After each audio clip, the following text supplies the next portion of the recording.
Hello everybody, thanks for joining me.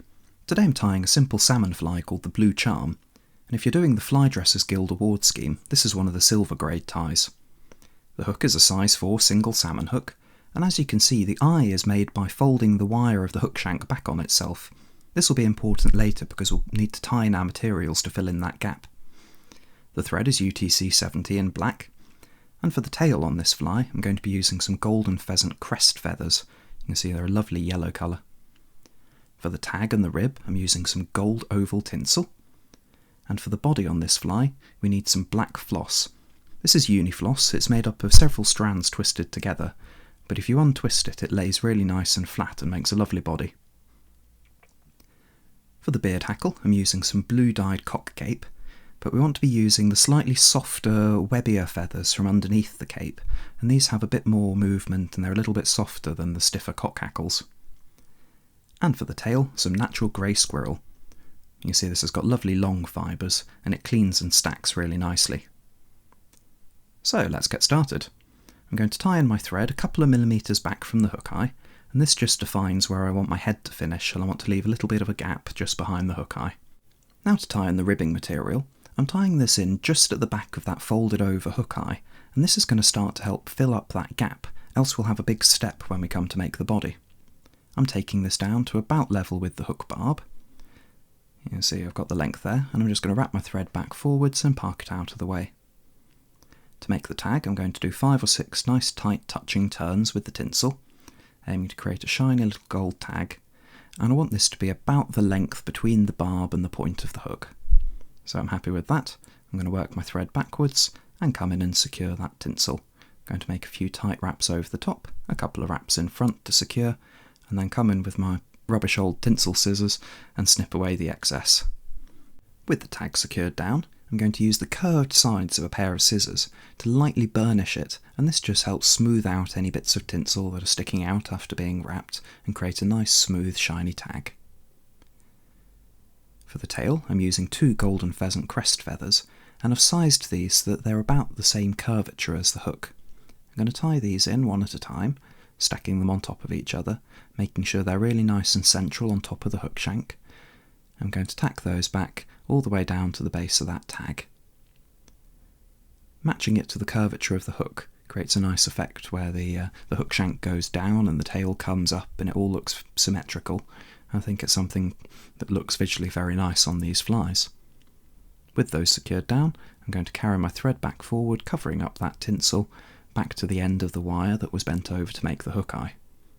You can just straighten out that tail a little bit. For the rib, I'm using the same oval gold tinsel as before. I'm going to tie it in on my side, again helping to fill up that gap and remove that step at the end of the hook eye. I'm tying it down all the way down to the base of the tag, I don't want any gaps there. And for the body, I'm using some black floss, and once again I'm tying it in on my side of the hook, and gradually we're just building up that little bit of space to help fill in that divot. Again, I'm going to tie this all the way down to the base of the tail and carry the thread back forward, secure everything down nicely and trim off any stragglers. Here's the end results of our efforts to fill in that gap at the back of the hook eye, and this will really help when it comes to making a nice smooth body. Now it's time to wrap the floss. I'm using quite a long length here, so just be really careful not to touch the point of the hook, because this will fray in an instant and it'll look terrible and there'll be loads of cleanup to do. So here I've gone up, down and up again to create a smooth, even body. I don't really want to build any taper in here. And again, I'm going to use my scissors, rounded edges, just to burnish down that floss a little bit. This helps smooth it out and create a nice glossy body. When I'm wrapping the rib, I'm aiming to get about 5 turns, nice and evenly spaced, all the way up the length of the body. You can see that's 4, and there's number 5, and I'm going to secure down, a couple of tight turns over the top, a couple of turns in front to secure, and trim away the excess. That's the body on this fly done. Again, nice, smooth, glossy floss, with that tag blending seamlessly into the rib, and a nice curved tail. For tying in the beard hackle, it's easiest to turn the hook upside down in the vise. I've taken a good pinch of my blue hennycock fibres, and I'm tying them in so that the length is just ever so slightly beyond the point of the hook. Make sure to keep it nice and central underneath the hook shank, and this will leave you with a lovely spray-shaped beard hackle. I'm happy with the length and the position, so I'm going to tie down the butts and secure it down for the length of the head. That's nice and central, so we can carry on with the wing. Here I've taken a pinch of my squirrel tail and I've stacked it so that the white tips are nice and evenly aligned and there's no fluffy underfur left. I'm tying this in at the lengths just about the same as the length of the tail. Opinions a bit divided, some people prefer it a little longer, some people prefer it the same length, but either way, once you're happy with the position, come in and trim away the excess. It's already well secured, that's several tight thread wraps and it's very well waxed thread that I'm using here as well, so I can safely taper down the excess, which will help me build up a nice little bullet shaped head. I'm not looking to build too much bulk into the head, so just a few tight wraps of thread working from the forwards to the back, and that, you can see that's built up a nice taper. That's everything tied in, so I'm going to make a couple of whip finishes to secure. You don't have to go mad here, we're going to be heavily lacquering the head on this fly as well, which will help to secure down the knots. I can trim away my thread and just reposition the wings, check I'm happy with everything. You can see that's made a nice spray shaped wing and that lovely beard hackle underneath as well.